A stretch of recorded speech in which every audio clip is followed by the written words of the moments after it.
Secure Friend, apa kabar semuanya? Kembali lagi bersama saya Anu Sugiono, masih di acara Secure Talk. Nah, hari ini nih Anis akan bahas tentang gimana sih cara mengelola finansial dengan baik dan benar. Hari ini juga sudah kedatangan bintang tamu yang ganteng banget. Kita langsung sapa aja ya. Halo Mas Dedi, halo apa kabar? Mbak Anis, baik, apa kabar? Aduh, makasih banget udah mau main nih di Secure Talk. Terima kasih atas waktunya.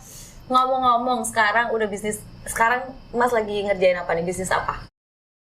Kalau bisnis sejak beberapa tahun terakhir tetap ya kita basicnya adalah di perminyakan, minyak dan gas, terutama di hilir ya. Di hilir itu berarti dekat-dekat sama retail gitulah. Udah beralih ke retail ya. Kan dulu kamu ini kan, dulu Mas Dedi ini itu usahanya tuh gede banget, pabrik kapal, pabrik kapal aja udah gede, di pabrik kapal, kebayang nggak sih? Iya kan, sekarang jadi ke retail. Kenapa Mas kok beralihnya dari besar ke retail? Retail bukan berarti nggak besar ya guys, justru retail itu malah sedikit-sedikit lama-lama jadi bukit gitu. Cuman kan kayak beralihnya ini banget kan, dari pabrik kapal ke retail energi ya tadi. Iya, udah ini malas mikir, Mbak.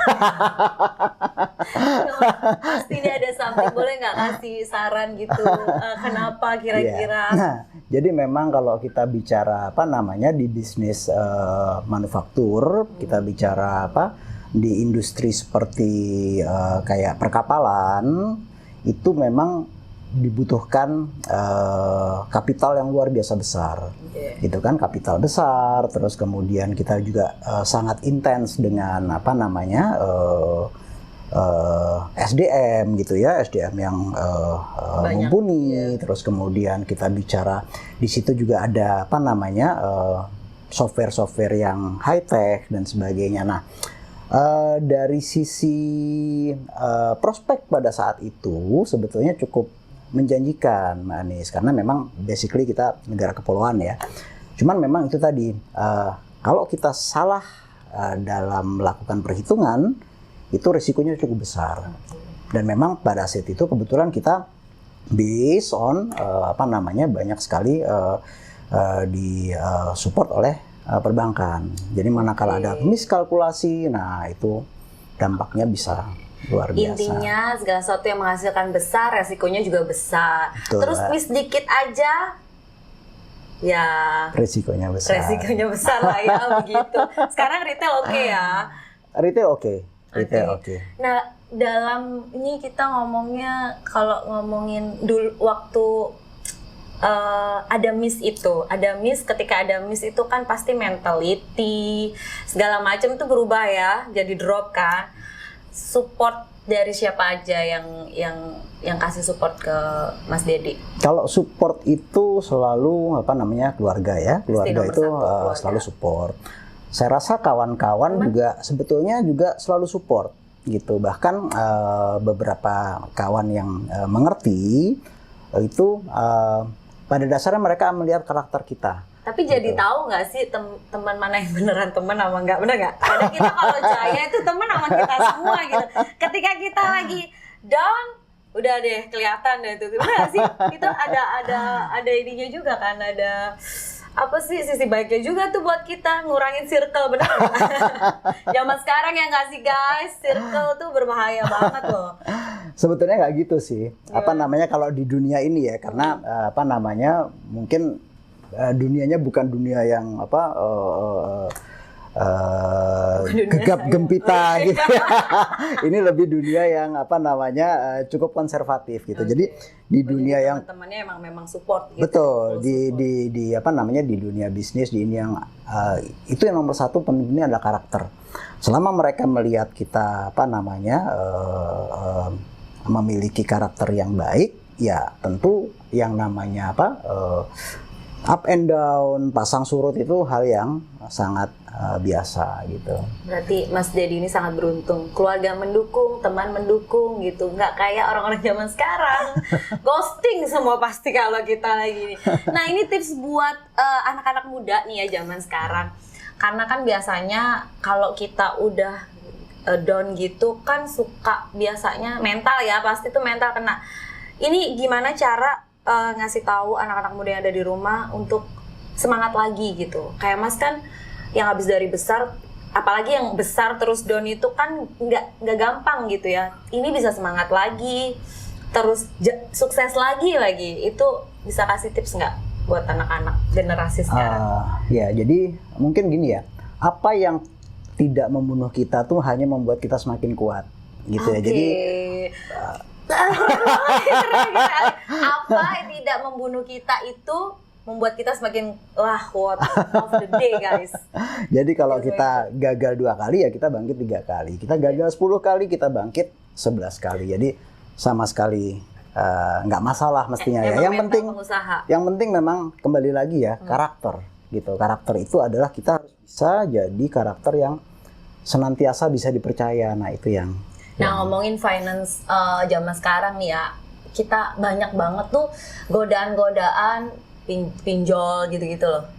Itu gimana tuh untuk menghadapi, karena kan gini, kalau yang tadi kamu down itu kan karena juga berhubungan dengan bank ya kan, makanya jadi morat-marit gitu, berantakan gitu.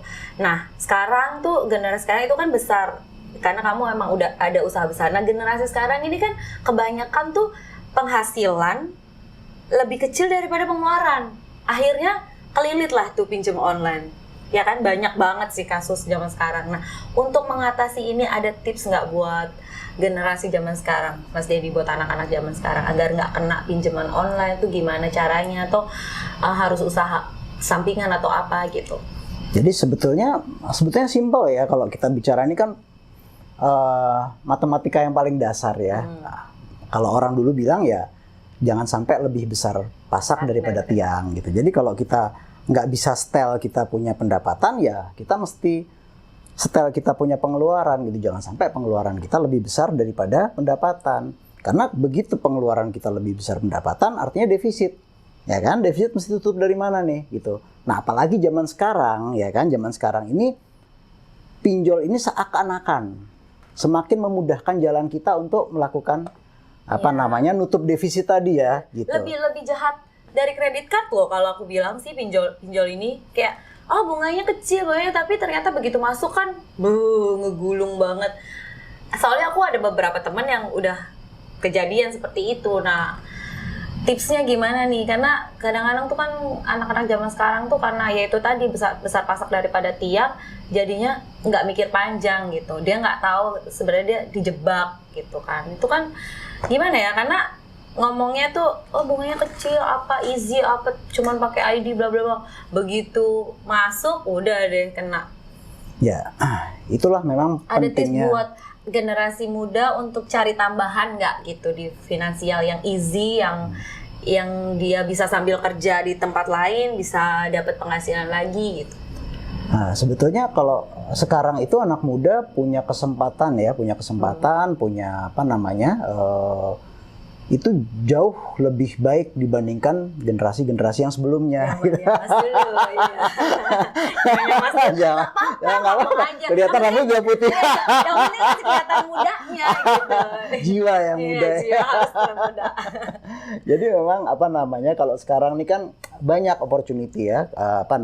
Kita bisa kerja dari manapun. Kita bisa punya punya penghasilan dari berbagai macam sumber gitu kan.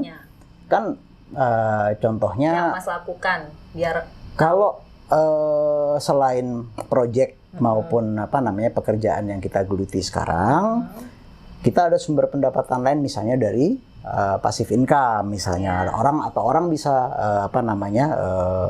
dapat pendapatan ya dari passive income gitu ya, dari banyak sektornya, properti dan sebagainya. Tapi passive income nggak semua orang bisa beli properti contohnya. Yang easy anak muda gampang klik gitu. Klik. Terus main saham juga itu kan? Ya memang gini.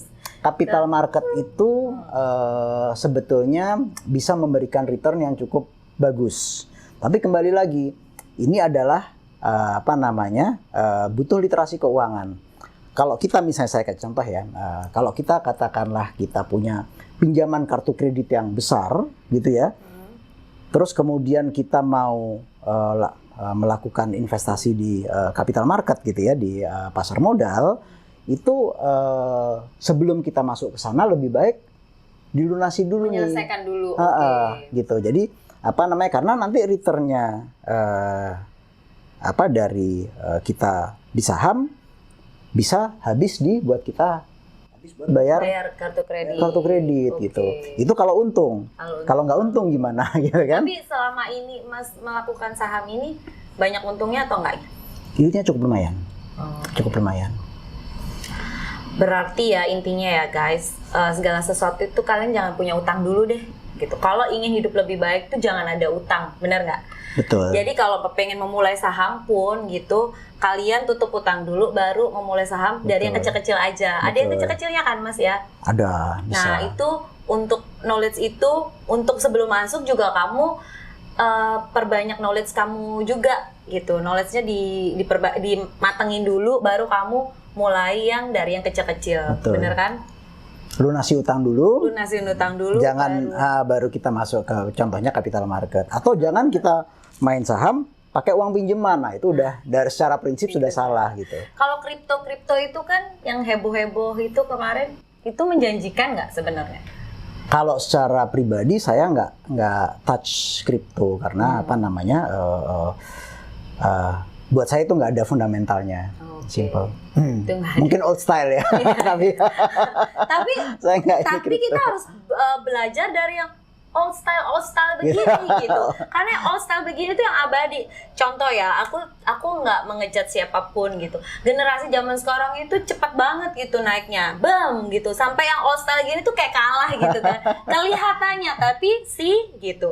Yang melejit tinggi akan jatuhnya juga gampang. Tapi kalau kita pupuk segala sesuatu itu dari baby, kita beneran jaga, itu juga akan lama gitu. Jadi kalau aku di generasi between antara kalian dan Mas ini, kalau aku lebih juga old style gitu. Apapun tuh kita matangin segala sesuatunya, knowledge kita itu yang penting, gaya hidup kita jangan pernah bergaya hidup lebih dari apa yang kalian punya. Betul. Gitu. Karena itu akan menghancurkan diri kalian sendiri. Betul. Gitu. Benar kan Mas? Betul sekali.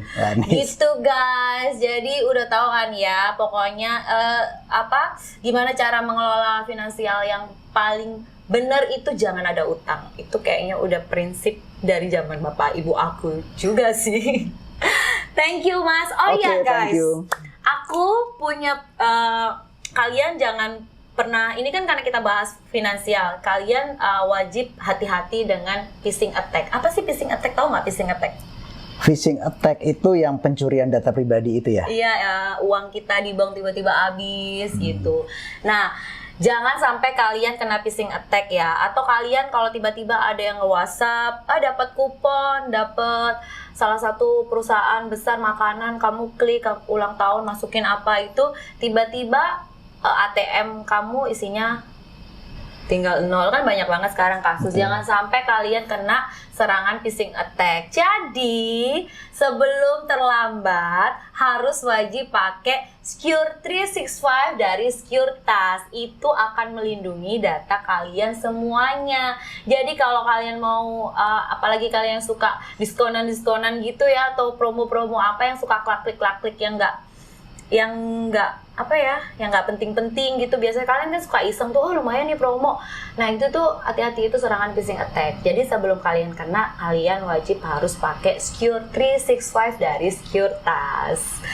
Gitu Mas, udah punya belum? Belum ya? Belum. Udah belum. Bener loh, ini tuh penting banget kan. Zaman sekarang itu IT kan mahal. Orang kan mikirnya IT tuh mahal. Betul. Nah kita tuh nggak mahal. Kita cuman 300.000 aja per bulan, kayak beli internet, tapi data kita dilindungi, udah kayak dilindungi perusahaan-perusahaan besar gitu. Cobain deh, 300.000 aja sebulan, dijamin. Langsung aja ke www.securitas.com. Oke guys, Mas Edi terima kasih atas waktunya. Sama-sama Mbak Anis. Terima kasih banyak udah main kesini, kita ngobrol-ngobrol keren banget hari ini, banyak ilmu yang kita dapat.